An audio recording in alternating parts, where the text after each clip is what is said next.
Dan tema pada malam hari ini adalah tentang Rasulullah. Tapi Masya Allah tadi dari sebelum lahir sampai Rasulullah wafat sudah diceritakan semua oleh Habib Muhammad bin Anis. Maka saya kira sudah cukup bahwa umat zaman terdahulu mereka kalau misalnya sedang jalan ke tempat-tempat untuk beribadah mereka, kemudian kaki mereka terkena najis, maka kaki mereka wajib dipotong. Kalau tidak, salat mereka tidak akan pernah sah. Kita sering baca Quran. Setelah kita baca Quran, kita cium Al-Quran. Yang kita cium apa? Kulitnya, jilidnya, betul tidak? Sampulnya. Coba kasih tahu kepada saya, ada atau tidak ulama yang mengatakan sampul Al-Quran termasuk dari Al-Quran? Cari ulama manapun, mereka tidak akan mengatakan bahwa sampul Al-Quran termasuk daripada Al-Quran. Orang yang sering minum minuman keras, Rasulullah SAW marah, murka. Rasulullah kalau yang berhubungan dengan Rasulullah tidak marah. Tapi kalau sudah berhubungan dengan agama, Rasulullah SAW adalah orang yang paling marah, orang yang paling istiqamah dalam kebenaran. Sehingga apa yang berlaku? Sebagian sahabat mengatakan la'natullahi ala Nu'aiman, semoga Allah melaknat Nu'aiman, dia mempermainkan Rasulullah. Kata Rasulullah SAW, Nu'aiman kamu mau ajak, mau ngapain? Biar seru-seruan aja ya Rasulullah. Kata Rasulullah, ya sudah, saya izinkan kamu bawa Nu'aiman. Pernah Rasulullah SAW dibawain makanan banyak, dikasih Rasulullah, dikasih sahabat semua. Semuanya sudah makan, tiba-tiba si Nu'aiman ini, sahabat Nabi Nu'aiman mengatakan kepada Rasulullah, ya Rasulullah, ini yang penjualnya, tolong kau yang bayar ya Rasulullah. Ketika Sayyidina Abu Bakar pulang, Sayyidina Abu Bakar cari, mana ini Suwaibit? Kita semua sudah lapar. Kata Nu'aiman dengan mudahnya dia mengatakan, sudah saya jual wahai Abu Bakar. Pulang ke Madinah, kisah ini diceritakan di hadapan Rasulullah SAW. Maka perawi mengatakan, fadhahikan nabiyyu hatta badat nawajiduhu. Ketika diceritakan kisah Nu'aiman tersebut dengan Suwaibit, Rasulullah tertawa sejadi-jadinya sehingga gigi geraham Rasulullah SAW nampak di wajah mata para sahabat. Sehingga perawi lain mengatakan, 1 tahun berlalu Rasulullah, setiap ada tamu yang datang kepada Rasulullah, Rasulullah akan ceritakan kisah Nu'aiman menjual Suwaibit.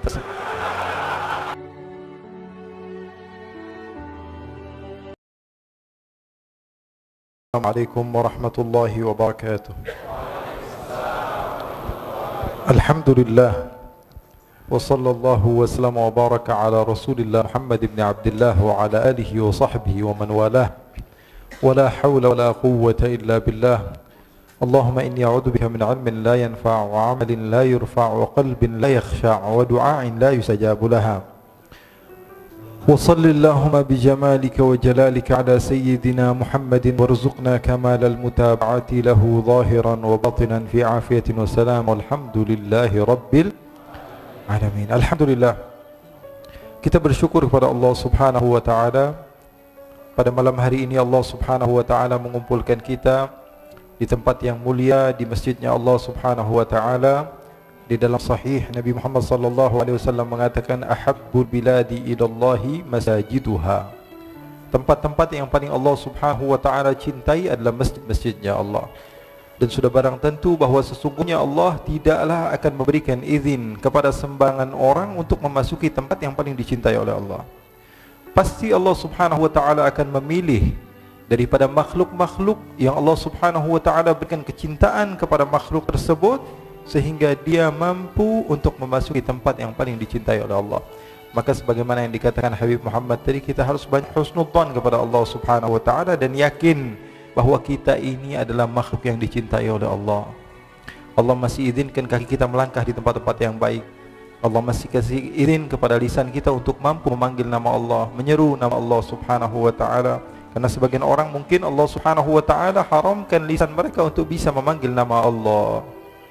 Tapi kita masih bisa manggil nama Allah, masih bisa, masih mampu memanggil nama Allah, masih bisa memanggil nama Allah, Allah, Allah, Allah, Allah, Allah. Nama yang indah, nama yang nikmat disebut. Oleh karena itu kita bersyukur kepada Allah Subhanahu wa ta'ala. Dan tema pada malam hari ini adalah tentang Rasulullah. Tapi Masya Allah tadi dari sebelum lahir sampai Rasulullah wafat sudah diceritakan semua oleh Habib Muhammad bin Anis. Maka saya kira sudah cukup. Masya Allah. Nabi Muhammad sallallahu alaihi wasallam, kata sebagian ulama bahawa bagaimana mungkin kita mampu memuji Rasul sallallahu alaihi wasallam sementara Allah pencipta kepada Nabi Muhammad memuji Rasul sallallahu alaihi wasallam. Ayo kasih tahu kepada saya, siapa yang mau memuji Rasulullah? Kalau Allah pencipta Nabi Muhammad sudah memuji kepada Rasulullah. Allah katakan, wa innaka la'ala khuluqin azim. Orang yang memahami bahasa Arab ataupun sastra daripada keilmuan di dalam bahasa Arab, dia akan tahu tidaklah dimulai kalimat dengan waw kecuali artinya adalah taukid. Tidaklah dimulai dengan inna harfu taukid. Kaf harful khitab yufidu taukid. Lam lamut taukid. Ala lil isti'la yufidu taukid. Khuluqin azim itu dalam ilmu nahwu namanya na'at dan man'ud yang juga berartikan taukid. Allah Subhanahu wa ta'ala memuji Rasulullah seakan-akan Allah katakan, sesungguhnya engkau adalah orang yang paling dan tidak ada selesai. Nabi Muhammad sallallahu alaihi wasallam adalah makhluk yang paling dipuji oleh Allah. Kenapa kok Rasulullah sallallahu alaihi wasallam dilebih-lebihkan? Kok nabi-nabi yang lain tidak dilebihkan? Ini perintah Allah. Baca Al-Qur'an. Allah katakan, wa kadzalika faddalna ba'dahum 'ala ba'd. Begitulah kami, kata Allah Subhanahu wa ta'ala, kami muliakan nabi yang satu daripada nabi yang lain. Kalau ada seorang nabi berdoa kepada Allah, Rabbi syrah li sadri wa yassir li amri, ya Allah lapangkanlah dadaku, Nabi Muhammad, Allah katakan, alam nashrah laka sadrak, aku lapangkan dadamu sebelum kamu minta kepadaku, wahai Muhammad. Sallu ala Nabi Muhammad. Kalau ada seorang nabi, diceritakan bahawa Nabi Yusuf alaihi salatu wassalam, ketika beliau hadir di satu tempat dan sahabat-sahabat Zulaikha dihadirkan apel, kemudian mereka memotong, yang potong tangan jemari mereka, maka dikatakan, wa sahbu Zulaikha law ra'ayna jabinahu la atharna taqti'ul qulubi 'ala al-aidi.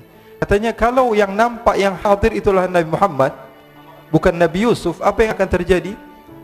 Sahabat-sahabat Zulaikha akan terpotong-potong hati mereka sebelum mereka memotong tangan mereka. Sallu ala Nabi Muhammad.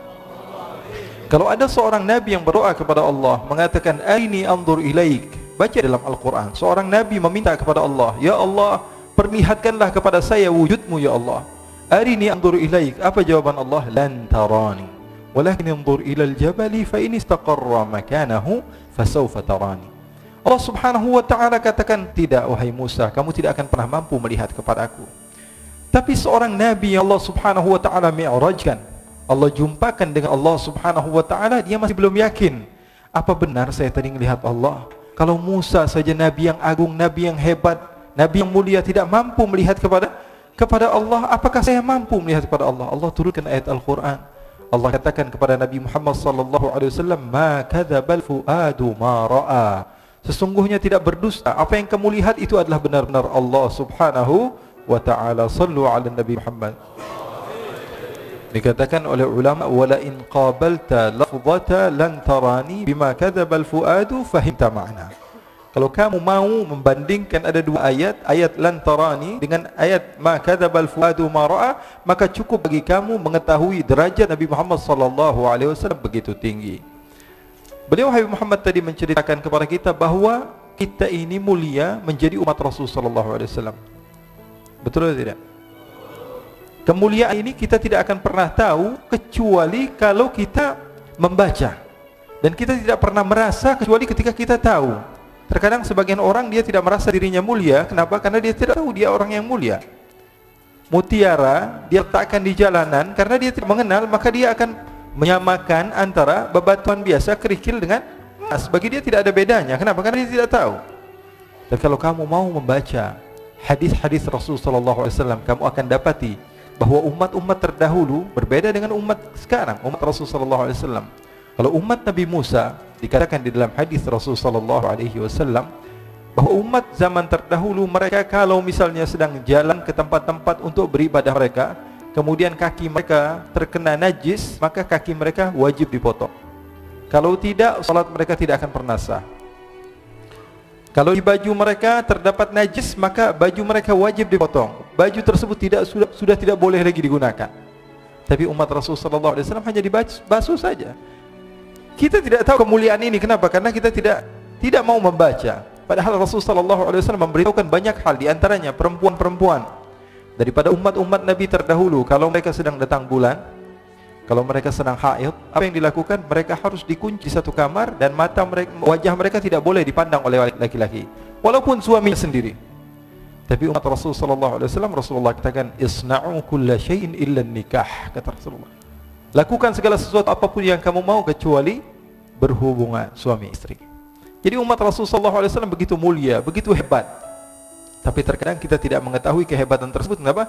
Karena kurang tahunya kita di dalam kemuliaan tersebut. Oleh karena itu kemuliaan kita luar biasa. Oleh karena itu syukuri nikmat ini. Syukuri nikmat dengan keberadaan Rasulullah SAW. Bi akramir rusli kunna akramal umami. Karena Rasulullah SAW jadi mulia, maka kita jadi mulia juga. Kita ini umat siapa? Umat Nabi Muhammad. Kalau mudhaf ilaih misalnya. Baitul faqir. Bait artinya rumah, al-faqir artinya orang miskin. Ketika rumah tersebut disandarkan kepada orang miskin, maka rumah tersebut menjadi hina. Tapi kalau baitul ghani, rumah juga, tapi disandarkan kepada orang kaya, maka rumah tersebut menjadi mulia. Umat terdahulu dan umat Nabi Muhammad SAW. Kenapa umat Nabi Muhammad SAW menjadi mulia? Karena bersanding kepada Nabi besar Muhammad SAW. Kita sering baca Quran. Setelah kita baca Quran, kita cium Al-Quran. Yang kita cium apa? Kulitnya, jilidnya, betul tidak? Sampulnya. Coba kasih tahu pada saya, ada atau tidak ulama yang mengatakan sampul Al-Quran termasuk dari Al-Quran? Cari ulama manapun, mereka tidak akan mengatakan bahwa sampul Al-Quran termasuk daripada Al-Quran.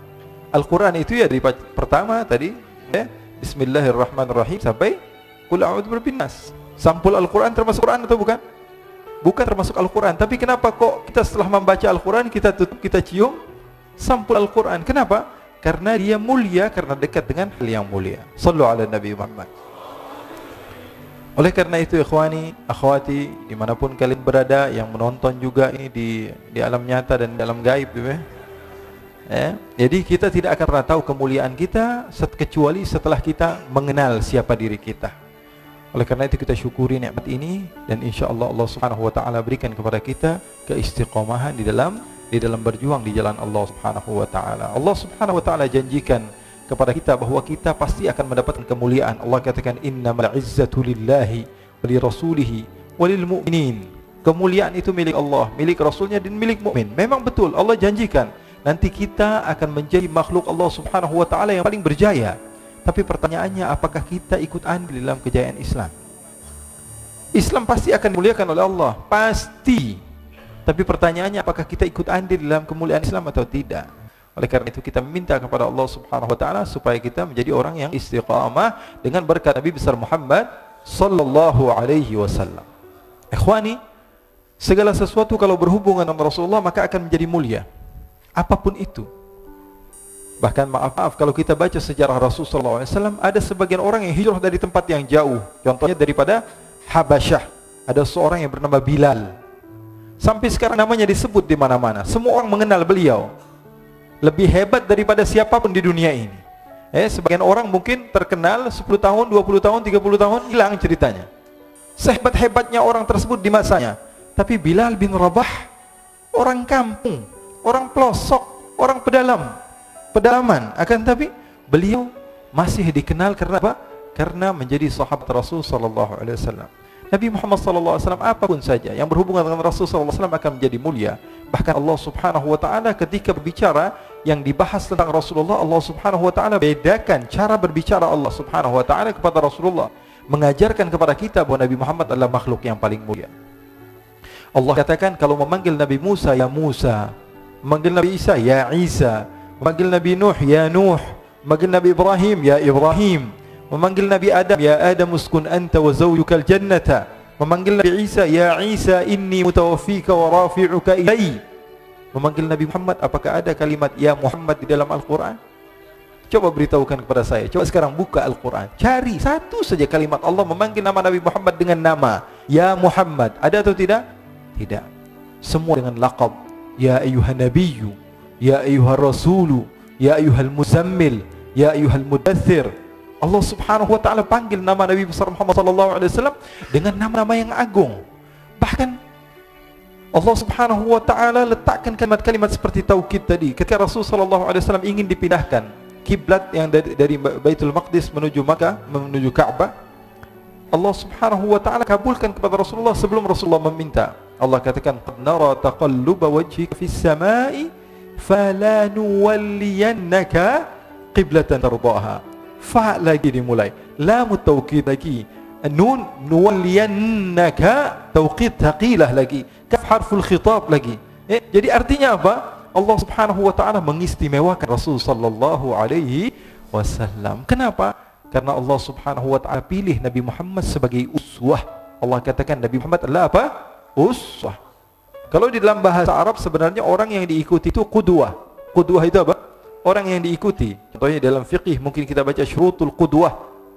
Tapi Allah Subhanahu wa taala sebutkan Nabi Muhammad uswah. Contoh di dalam segala hal. Dalam urusan duniawi, urusan ukhrawi.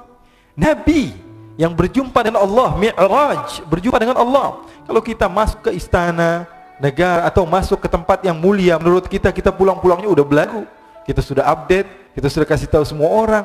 Ini berjumpa dengan Allah Subhanahu wa taala. Pulang ke rumahnya ngelihat ada kucing dikasih minuman, gelas yang sama Rasulullah minum dari kucing tersebut. Sallu ala Nabi Muhammad. Yang berjumpa dengan Allah Subhanahu wa taala turun ke bumi, istrinya enggak bisa naik untanya karena agak sedikit tidak tinggi, istrinya yang bernama Safiyah. Rasulullah sallallahu alaihi wasallam letakkan kakinya untuk dinaiki istrinya. Bahkan dalam riwayat punggung Rasulullah sallallahu alaihi wasallam dijadikan injakan untuk istrinya. Sallu ala Nabi Muhammad. Bahkan Rasulullah sallallahu alaihi wasallam tidak malu. Sayyidatuna Aisyah ditanya, "Rasulullah, ini apa sih bedanya? Kok kamu bisa ngobrol sama Rasulullah? Kalau kami ini katanya di luar ngelihat Rasulullah sallallahu alaihi wasallam itu takut." Orang kata Sayyidina Ali bin Abi Thalib yang berjumpa dengan Rasulullah sallallahu alaihi wasallam akan ahabah wa idza khalatahu ma'rifatan ahabbah. Orang kalau berjumpa dengan Rasulullah sekilas begitu gugup, gemetaran, enggak bisa ngomong.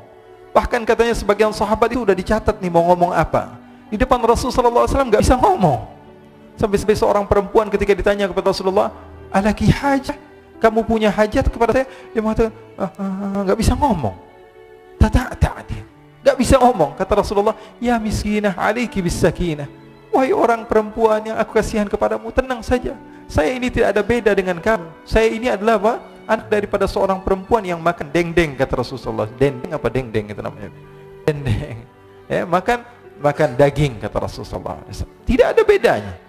Nabi Muhammad sallallahu alaihi wasallam kata sahabat, "Wahai Aisyah, kok bisa?" Ini Siti Aisyah kan selalu banyak terkadang masalah-masalah yang diceritakan oleh Siti Aisyah. Bahkan Siti Aisyah pernah menceritakan, "Kami ini pernah punya masalah sama Rasulullah. Saya ini pernah punya masalah sama Rasulullah. Suatu saat saya ngambek sama Rasulullah. Akhirnya Rasulullah mengatakan, 'Wahai Aisyah, kita cari jalan keluar. Gimana caranya supaya kita baikan?' Kata Rasulullah SAW, 'Gimana kalau saya panggil penengah antara kita berdua?' Kata Aisyah, 'Oke, wahai Rasulullah.' Kemudian Rasulullah mengatakan, 'Apakah kamu mau Umar?' Umar enggak mau. Umar orangnya keras. 'Apakah kamu mau Utsman?' Utsman enggak. Utsman ini orangnya terlalu pemalu. Jadi Rasulullah menawarkan, 'Apakah Ali bin Abi Thalib?' Ali bin Abi Thalib sepupu kamu dan menantu kamu ya Rasulullah, pasti dia akan memenangkan kamu. Terus kamu maunya siapa? Abu Bakar As-Siddiq. Nah, Abu Bakar orang yang tepat katanya. Orangnya bijak, padahal bapaknya sendiri. Siti Aisyah mengatakan apa? Ini orang yang bijak, orang yang tepat. Ya sudah, panggil Abu Bakar. Dipanggil Sayyidina Abu Bakar As-Siddiq. Sayyidina Abu Bakar sudah malu nih di hadapan Rasulullah sallallahu alaihi wasallam. "Ada apa ya Rasulullah?"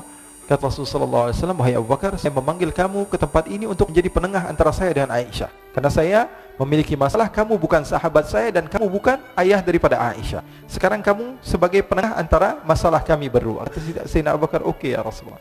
Duduk Sayyidina Abu Bakar. Maka Sayyidina Abu Bakar bertanya, "Siapa yang mau menceritakan?" Maka Rasulullah SAW katakan, "Wahai Aisyah, saya atau kamu dulu yang memulai?"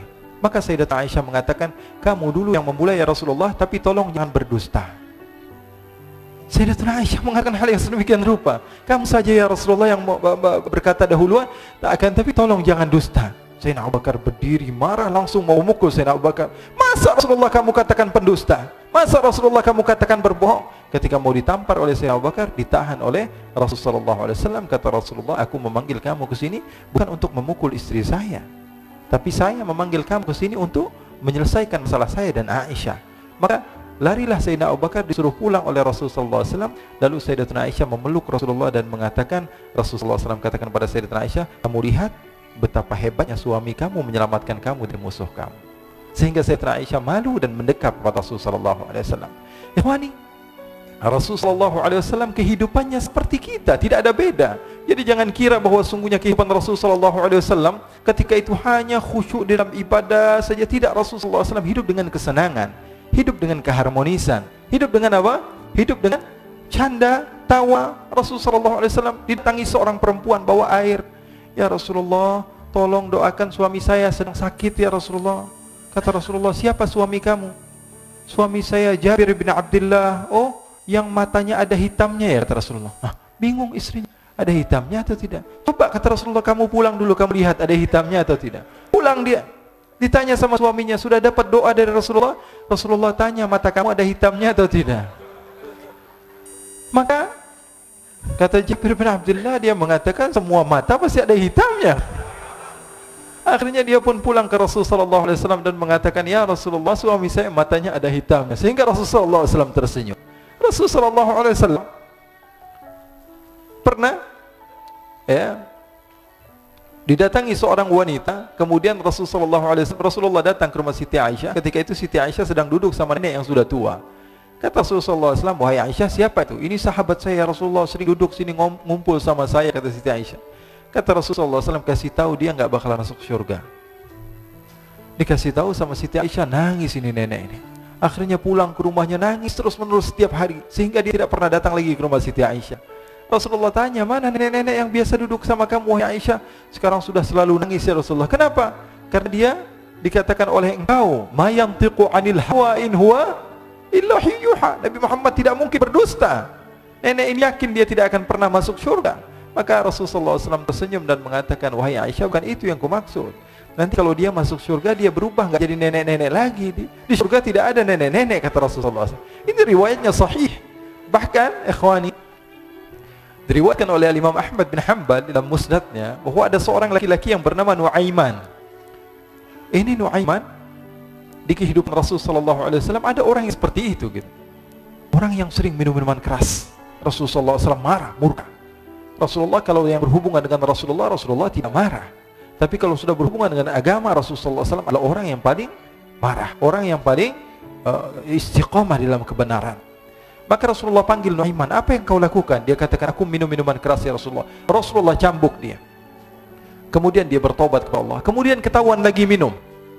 Kemudian dicambuk lagi oleh Rasulullah SAW, sehingga sebagian sahabat memukul dia dengan pukulan yang banyak. Sehingga apa yang berlaku? Sebagian sahabat mengatakan, la'natullahi ala Nuaiman. Semoga Allah melaknat Nuaiman. Dia mempermainkan Rasulullah. Dia bilang sudah mau taubat tapi minum lagi. Dia bilang sudah mau taubat tapi minum lagi. Maka Rasulullah SAW mengatakan, la tal'anuh fa innahu yuhibbullah wa rasulah. Kata Rasulullah, jangan kamu laknat Nuaiman, karena dia itu cinta sama Allah, cinta sama Rasulnya. Dalam riwayat dia dicintai Allah dan dicintai oleh Rasulnya Muhammad sallallahu alaihi wasallam. Ibn Majah menceritakan bahwa Nuaiman ini pernah suatu waktu diajak oleh Sayyidina Abu Bakar pergi ke negeri Syam. Negeri Syam itu di mana? Seperti yang diceritakan tadi, antara daerah Suriah, Lebanon, Yordania, kemudian Palestina. Daerah seperti itu. Umumnya orang Quraisy pada masa itu mereka memiliki rihlah berdagang, membeli dagangan ke Syam, kemudian dijual lagi di kota Makkah. Ketika itu Rasulullah SAW didatangi Abu Bakar. Sayyidina Abu Bakar mengatakan kepada Rasulullah, ya Rasulullah, saya mau izin ya Rasulullah. Mau apa? Saya mau ajak dua sahabat kamu ini ikut berdagang ya Rasulullah. Siapa, kata Rasulullah? Nuaiman. Kata Rasulullah SAW, Nuaiman kamu mau ajak? Mau ngapain? Biar seru-seruan aja ya Rasulullah. Kata Rasulullah, ya sudah, saya izinkan kamu bawa Nuaiman. Ketika itu Sayyidina Abu Bakar membawa Nuaiman sama satu sahabat namanya Suwaibid ibn Harmalah. Siapa namanya? Suwaibid ibn Harmalah. Ini sahabat Rasulullah SAW yang memiliki sifat yang berbeda-beda. Kalau Nuaiman ini aneh. Pernah Rasulullah SAW dibawain makanan banyak, dikasih Rasulullah, dikasih sahabat semua. Semuanya sudah makan, tiba-tiba si Nuaiman ini, sahabat Nabi Nuaiman mengatakan kepada Rasulullah, ya Rasulullah, ini yang penjualnya, tolong kau yang bayar ya Rasulullah. Makanan udah habis. Makanan udah habis, Rasulullah SAW bingung, saya yang bayar. Akhirnya Rasulullah katakan kepada sahabat, ayo keluarkan uang, kita patungan, kita bayar. Rasulullah aja dimainin, apalagi kita orang. Sallallahu ala Nabi Muhammad. Nuaiman diajak Sayyidina Abu Bakar. Kata Rasulullah SAW, benar kamu mau ajak Nuaiman? Iya ya Rasulullah. Diajaklah. Diceritakan dalam riwayat Ibn Majah, diceritakan juga dalam Siyar A'lam An-Nubala, diceritakan juga dalam musnadnya Imam Ahmad bin Hanbal. dalam riwayat Al-Imam Ahmad bin Hanbal. Maka diceritakan Nuaiman diajak oleh Sayyidina Abu Bakar, sesampainya di negeri Syam, semua dibagi tugas. Fulan bin Fulan kerjaannya ini, Fulan bin Fulan kerjaannya ini, semua memiliki kerjaan. Nuaiman tanya, wahai Abu Bakar, kerjanya saya apa wahai Abu Bakar? Kata Sayyidina Abu Bakar, kamu mau ngapain terserah kamu wahai Nuaiman. Yang penting kamu ikut saya kan. Kemudian satu di antara mereka namanya Suwaibit ibn Harmalah. Ditanya oleh Sayyidina Abu Bakar, wahai Suwaibit, kamu mau kerjaan apa? Kata Suwaibit, terserah kamu wahai Abu Bakar. Kata Sayyidina Abu Bakar, kamu menjaga makanan, karena saya tahu kamu ini adalah orang yang senantiasa menjaga amanah. Suwaibit ini kalau disuruh maju dia maju, disuruh mundur dia mundur, disuruh ke kanan dia ke kanan, disuruh ke kiri dia ke kiri. Orang yang ikut aja. Kalau Nuaiman beda, disuruh maju dia ke belakang, kasih sen kanan ke kiri belok. Nuaiman itu orang yang berbeda. Maka Suwaibit mendapatkan tugas, semua mendapatkan tugas kecuali Nuaiman. Sehingga ikhwani, apa yang berlaku, apa yang terjadi? Sayyidina Abu Bakar pergi sibuk dengan kesibukannya, sehingga datanglah waktu siang. Nuaiman sudah lapar. Nuaiman cari makanan. Dia nggak punya uang, diajak Sayyidina Abu Bakar tapi tidak diberikan uang. Sehingga dia cari-cari makanan, dia tahu Suwaibit yang jaga makanan, dikatakan, wahai Suwaibit, saya mau makan, berikan kepada saya satu roti saja. Yang terpenting apa? Saya makan sekarang, saya sudah lapar. Kata Suwaibit, ya Allah Nuaiman, kita tunggu Abu Bakar saja sehingga dia datang, karena ini amanat. Amanat dari Abu Bakar, saya tidak boleh berikan pada siapapun kecuali atas izin Abu Bakar. Kata Nuaiman, kasih saya makanan, kalau tidak saya bikin masalah sama kamu. Merah wajahnya Suwaibit, karena dia tahu, jangankan saya Rasulullah jadi mainin. Bingung, apa yang harus saya lakukan? Akhirnya Nuaiman bilang, gampangannya aja, kata Nuaiman, kamu kasih saya makanan, atau kalau tidak saya bikin masalah sama kamu. Bingung Suwaibit, pikir panjang. Setelah itu dia katakan, ya sudah Nuaiman, saya tetap mau jaga amanah Abu Bakar, karena saya takut ini adalah perintahnya Allah, perintahnya Rasulullah sallallahu alaihi wasallam, dan perintah daripada Abu Bakar sahabatnya Nabi. Kata Nuaiman, kalau memang begitu kamu maunya, ya sudah, berarti kamu ngajakin berantem sama saya. Nuaiman pergi ke pasar. Dia cari-cari tempat penjualan hamba sahaya. Dia lihat-lihat beberapa hamba sahaya. Ini berapa harganya? Ini katanya 10 qalanis. Ini berapa? Ini harganya, hitungan orang zaman dahulu. Kita sih hitung seperti dirham, berapa ratus dirham gitu. 200 dirham. Yang ini berapa? 300 dirham. Yang ini berapa harga hamba sahaya? 300 dirham. Harganya antara 300, 200 sampai 100. Kemudian Nuaiman mengatakan kepada penjual hamba sahaya tersebut, saya punya juga hamba sahaya, tapi saya jual cuma 20 dirham saja, murah. Katanya, apa benar ada hamba saya harganya segitu? Iya, karena dia punya aib, ada kekurangan. Apa? Nanti kalau kalian tangkap, dia bakalan teriak, saya ini bukan hamba sahaya tapi orang merdeka. Akhirnya semua orang berkumpul mau beli. Ini Nuaiman sama Nuaiman diajak ke Suwaibit bin Harmalah tadi. Kata Nuaiman, itu ada orang yang berdiri sedang menjaga makanan, itu hamba sahaya saya, tangkap saja. Oh baik. Diberikan uang 20 dirham, dimasukkan oleh Nuaiman ke kantongnya, kemudian Suwaibit ditangkap. Ketika ditangkap, Suwaibit teriak, saya bukan hamba saya orang merdeka. Maka orang-orang tersebut mengatakan, saya sudah tahu kekurangan kamu. Ini memang kekurangan kamu, memang kamu, tapi saya tidak perlu dengan budget kamu, yang penting kerjanya kamu. Ini kan hamba saya untuk apa? Untuk kerja, mau dia ngomong apa, mau ngomel, terserah, yang penting dia mau kerja. Akhirnya ditangkaplah Suwaibit dan dijual di pasar. Nuaiman punya uang banyak ini. Dia beli makanan, dia beli minuman, dia beli hadiah buat Rasulullah. Dia beli macam-macam di negeri Syam ini. Waktu itu adalah superpower, adidaya Romawi. Pada masa itu semua barang mahal, tapi Nuaiman banyak uangnya. Dia belanja ini, belanja itu, sehingga Sayyidina Abu Bakar pun pulang. Ketika Sayyidina Abu Bakar pulang, Sayyidina Abu Bakar cari, mana ini Suwaibit? Kita semua sudah lapar. Kata Nuaiman dengan mudahnya dia mengatakan, sudah saya jual wahai Abu Bakar. Maka Sayyidina Abu Bakar bertanya, apa yang kau lakukan wahai Nuaiman? Diceritakan oleh Nuaiman dengan jujur. Nuaiman ini orangnya apa adanya, tapi nyusahin. Saya jual. Akhirnya dibawa oleh Nuaiman, Sayyidina Abu Bakar pergi ke mana? Ke pasar, lalu dibeli lagi oleh Sayyidina Abu Bakar As-Siddiq. Suwaibit yang tadinya orang merdeka menjadi hamba sahaya sebentar, kemudian dibeli lagi oleh Sayyidina Abu Bakar. Pulang ke Madinah, kisah ini diceritakan di hadapan Rasulullah sallallahu alaihi wasallam. Maka perawi mengatakan, fadhahikan nabiyyu hatta badat nawajiduhu. Ketika diceritakan kisah Nuaiman tersebut dengan Zuhaibit, Rasulullah tertawa sejadi-jadinya sehingga gigi geraham Rasulullah SAW nampak di wajah mata para sahabat. Sehingga perawi lain mengatakan 1 tahun berlalu Rasulullah setiap ada tamu yang datang kepada Rasulullah, Rasulullah akan ceritakan kisah Nuaiman menjual Zuhaibit. Jadi ada ikhwani. Jangan kalian kira Rasulullah SAW itu hidup di satu masa sahabat-sahabatnya itu seperti ustaz-ustaz yang khusyuk, yang kayak Habib bin Ais ini banyak. Bahkan ikhwani, mungkin di akhir karena masanya sudah habis, pernah suatu waktu Rasulullah SAW didatangi asyraf, delegasi dari beberapa negara yang ingin mengenal apa itu agama Islam. Sehingga mereka datang kepada rumah Rasulullah SAW membawa unta, kendaraan yang ketika itu kendaraan yang paling mahal mereka miliki, untanya yang paling mewah. Diikat di depan rumah Rasulullah SAW. Tamunya pun masuk, duduk bersama Rasulullah SAW. Di depan rumah Rasulullah SAW ada beberapa sahabat. Ada Sayyiduna Hamzah, kalian tahu Sayyidina Hamzah adalah orang yang pemberani. Ada Sayyiduna Umar, kalian tahu Sayyidina Umar adalah orang yang pemberani. Ada Sayyiduna Ali bin Abi Thalib, ada Sayyiduna Sa'ad bin Abi Waqqas. 4 sahabat ini lagi nongkrong gitu depan rumahnya Rasulullah SAW, berjaga sebelum Allah Subhanahu wa taala turunkan ayat wallahu ya'simuka minan nas. Ketika mereka sedang asyik duduk, tiba-tiba Nuaiman datang. Ini Nuaiman kalau datang pasti bikin sesuatu yang aneh. Bahkan dikatakan tidaklah Rasulullah SAW dalam keadaan bersedih, kecuali Nuaiman datang Rasulullah akan tersenyum. Jadi sebagian sahabat itu senang kalau sudah Nuaiman datang, pasti Rasulullah bahagia. Tapi ketika itu Nuaiman datang, ingin duduk bareng Sayyidina Hamzah. Sayyidina Hamzah katakan kepada Nuaiman, bercanda begitu. Nuaiman, kamu lihat unta orang datang dari luar Arab ini. Lihat, kata Nuaiman, ini besar banget ini, badannya besar gitu. Dagingnya pasti banyak. Iya nih kalau kita sate enak nih ntar malam. Kata Nuaiman. Kata Sayyidina Hamzah, apakah kamu berani? Kata Nuaiman, saya berani aja asal kalian gak bilang sama Rasulullah.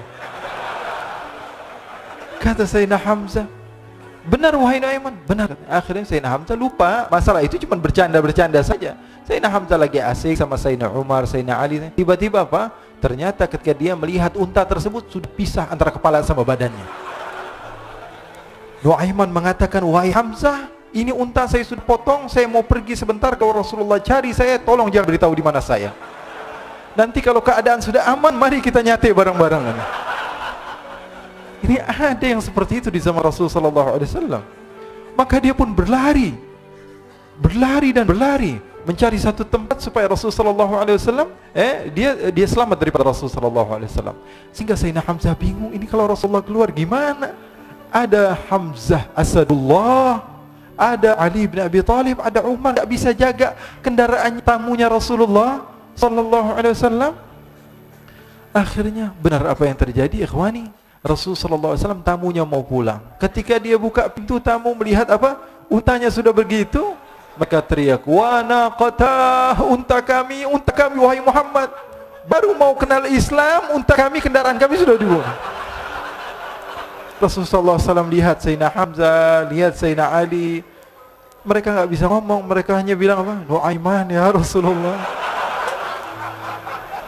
Rasulullah perintahkan Sayyidina Umar, wahai Umar, sekarang kamu ambil uang, kemudian kamu gantikan, kemudian kamu berikan 2 kali lipat daripada harta unta ini, sehingga apa?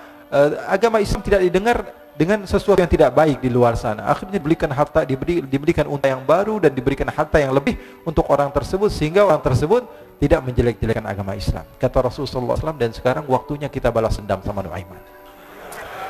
Nuaiman ternyata berlari tempat yang jauh sampai hampir keluar dari kota Madinah. Dia dapatkan seorang sahabat Nabi yang hadir juga dalam peperangan Badar, namanya Al-Miqdad bin Al-Aswad. Siapa namanya? Al-Miqdad bin Al-Aswad ketika itu sedang menggali sumur. Ketika sedang menggali sumur, Nuaiman datang. Nuaiman katakan kepada Miqdad, wahai Miqdad, wahai sahabat Rasul, kamu orang yang hadir dalam peperangan Badar, kamu adalah orang yang hebat. Dipuji-puji sama Nuaiman. Ada maunya ini. Akhirnya dia bilang, wahai Miqdad, tolong saya. Kenapa wahai Nuaiman, kamu ini kekasihnya Rasulullah, orang yang disayang sama Rasulullah. Kenapa? Saya ini sedang dikejar-kejar orang jahat. Tolong selamatkan saya pengen masuk ke dalam sumur, boleh atau tidak? Kata Miqdad, siapa yang mengejar kamu? Pokoknya saya dikejar sama orang-orang. Kamu mau atau tidak selamatkan saya? Kata, sudah, selagi kamu itu adalah sahabat Nabi, silahkan kamu masuk. Masuk akhirnya Nuaiman ke dalam sumur tersebut. Lalu Nuaiman mengatakan, wahai Miqdad, dia keluar lagi. Nanti kalau ada yang cari saya, tolong jangan beritahu saya di dalam sumur ya. Kata Miqdad, baiklah.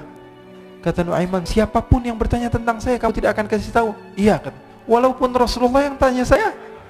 Katanya, mungkin Rasulullah datang ke tempat sejauh ini. Iya, walaupun Rasulullah. Akhirnya masuk Nuaiman. Setelah beberapa menit Rasulullah dan rombongan benar datang. Miqdad bingung ini. Ini kenapa Rasulullah datang ke RW kami nih? Ada apa ini Rasulullah sampai sejauh ini? Ditanya, ya Rasulullah, ada apa ya Rasulullah? Kata Rasulullah, saya cari Nuaiman. Di mana Nuaiman? Innalillah, kata Miqdad. Nggak dijawab ini Rasulullah. Kalau dijawab saya ingkar janji. Akhirnya apa dia katakan? Wahai Rasulullah, mata saya tidak memandang kepada Nuaiman, tapi tangannya nunjuk ke dalam sumur. Sahabat. Apa dia bilang? Mata saya tidak melihat kepada Nuaiman, tapi tangannya nunjuk ke sumur. Akhirnya dibuka sama Rasulullah, Nuaiman muncul. Kata Rasulullah, Nuaiman, kamu bikin malu saya, wahai Nuaiman. Ya Rasulullah, yang bersalah bukan saya, tapi orang yang mencari saya bersama kamu ya Rasulullah. Akhirnya Rasulullah nengok siapa, ternyata Nuaiman sudah lari kabur. Sallu ala Nabi Muhammad. Kisah-kisah seperti ini sebenarnya banyak sekali ya. Ini menunjukkan kepada kita bahwa kehidupan Rasulullah itu begitu indah. Rasulullah SAW, kalau kamu mau menjadi orang yang baik, contoh Rasulullah. Mau menjadi bapak yang baik, contoh Rasulullah. Mau menjadi pemimpin peperangan yang baik, Rasulullah. Mau menjadi murid yang terbaik, contoh Rasulullah. Bagaimana akhlak Rasulullah. Mau menjadi suami yang baik, contoh Rasulullah. Dalam segala hal, apapun itu Rasulullah SAW adalah makhluk yang paling terbaik. Oh, kok ini berlebihan dalam memuji Rasulullah? Emang diperintah Rasulullah. Di dalam Bukhari, Rasulullah SAW katakan, la tuturuni. Ini dalil sebagian orang yang melarang kita untuk banyak memuji Rasulullah. Apa tuturuni? Al-mubalaghatu fi tsana. Berlebihan di dalam memuji Rasul. Katanya enggak boleh. Baca hadis Bukhari kata tidak boleh berlebih-lebihan di dalam memuji Rasul. Baik. Memang itu hadis Rasulullah, tapi tolong teruskan hadisnya. Rasulullah katakan apa? La tuturuni kama arratin nasara Isa bin Maryam. Jangan berlebih-lebihan di dalam memujiku, tapi ada terusannya. Seperti orang-orang Nasara memuji Nabi Isa. Mafhumnya apa? Rasulullah memberikan batasan. Arti daripada berlebihan itu ketika menjadikan Rasul sebagai Tuhan. Mafhumnya apa? Mafhumnya bagi orang yang pintar bahwa mau puji Rasulullah, puji semau kamu. Yang terpenting jangan jadikan Tuhan. Jangan dijadikan Tuhan. Kalau ada seorang yang mengatakan jalasa Zaidun, Zaid sedang duduk. Apa yang kalian pahami? Ada seseorang yang bernama Zaid sedang duduk. Itu pemahaman kita biasa. Tapi orang yang ahli mantiq, orang yang pandai, dia ketika mendengar tulisan jalasa Zaidun atau ucapan Zaid sedang duduk, yang dia pahami apa? Zaid sedang tidak berdiri, Zaid sedang tidak berlari, Zaid sedang tidak bermain bola, Zaid sedang tidak berjalan-jalan, Zaid banyak artinya. Maka insya Allah kita termasuk orang-orang yang Allah Subhanahu wa ta'ala berikan kemudahan di dalam mencintai Rasulullah SAW, diberikan jalan supaya kita senantiasa dicintai oleh Rasulullah SAW. Siapapun itu yang hidup di masa Rasulullah SAW memiliki kelebihan, memiliki kekurangan, tapi semua orang yang hidup di zaman Rasul adalah orang yang memiliki kelebihan. Rasulullah tidak pernah memandang mereka dengan pandangan yang hina. Siapapun, sekelas Abu Bakar, sekelas Umar, sekelas Nuaiman, semua di mata Rasulullah SAW adalah orang yang bersaksi bahwa tiada Tuhan selain Allah dan Nabi Muhammad adalah utusan Allah. Ini yang kita contoh. Poin yang saya ingin sampaikan pada kalian itu saja sudah. Jangan pernah menganggap remeh manusia siapapun itu. Nampak dia adalah ahli minuman keras, akan tapi dia cinta sama Allah, dicinta oleh Allah. Cinta kepada Rasul, dicinta oleh Rasul. Oleh karena itu jangan pernah menganggap remeh siapapun, karena bisa jadi orang yang kamu hina adalah orang yang lebih mulia dibanding kamu. Ini saja dari saya. Wassallallahu bijamalika wa jalalika ala sayyidina Muhammadin warzuqna kamalal mutaba'ati lahu zahiran wa batinan fi afiyatin. Wassalamu alhamdulillah rabbil alamin.